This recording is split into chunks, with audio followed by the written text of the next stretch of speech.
सनातन धर्म में प्रदोष व्रत का विशेष महत्व होता है। हिंदू पंचांग के अनुसार वर्ष के प्रत्येक माह के दोनों पक्षों में पड़ने वाली त्रयोदशी तिथि को प्रदोष व्रत किया जाता है। इस दिन भगवान शिव माता पार्वती की पूजा अर्चना की जाती है। धार्मिक मान्यता है कि प्रदोष व्रत करने से व्रती के सभी संकट दूर होते हैं, साथ ही घर में सुख समृद्धि का वास होता है। ऐसी मान्यता है कि जो लोग फागुन मास में प्रदोष व्रत रखते हैं और व्रत का सही तरीके से पालन करते हैं, उसकी समस्त मनोकामनाओं की पूर्ति होती है। इसके अलावा जो भी निसंतान है, यदि वे फागुन प्रदोष का व्रत रखते हैं तो उनको शीघ्र ही संतान प्राप्ति के योग बनते हैं। साल 2025 के फागुन माह के शुक्ल पक्ष की त्रयोदशी तिथि 11 मार्च दिन मंगलवार को पड़ेगी। क्योंकि इस बार प्रदोष व्रत मंगलवार के दिन रखा जाएगा, इसलिए इसका महत्व और ज्यादा बढ़ जाएगा। ऐसा माना जाता है कि जब प्रदोष व्रत मंगलवार के दिन पड़ता है तब इसका महत्व कई गुना बढ़ जाता है, क्योंकि मंगलवार का दिन संकट मोचन हनुमान जी को समर्पित है। इसलिए इस दिन भगवान शिव के साथ साथ हनुमान जी की भी पूजा अर्चना की जाती है।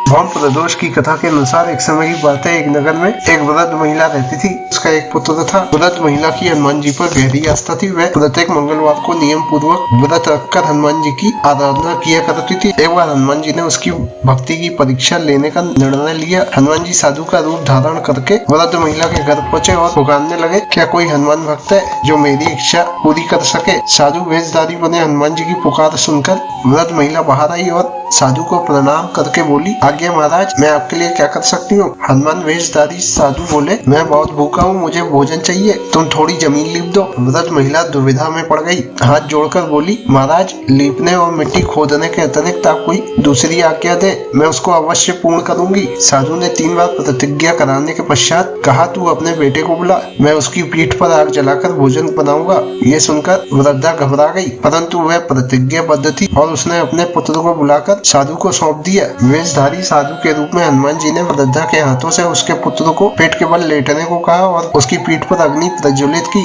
अग्नि जलाकर दुखी मन से वृद्धा अपने घर चली गई। इस बीच भोजन तैयार करके साधु ने वृद्धा को बुलाया और कहा, तुम अपने पुत्र को पुकारो ताकि वो भी आकर भोजन ग्रहण कर सके। इस पर वृद्ध महिला ने कहा, उसका नाम लेकर मुझे और कष्ट न दे। लेकिन जब साधु महाराज ने उसकी बात नहीं मानी तो वृद्धा ने अपने पुत्र को आवाज दी। अपने पुत्र को जीवित देखकर वृद्धा को अंततः आश्चर्य हुआ और वह साधु के चरणों में गिर पड़ी। हनुमान जी भी अपने वास्तविक स्वरूप में प्रकट हो गए और वृद्ध महिला को उसकी भक्ति का आशीर्वाद दिया।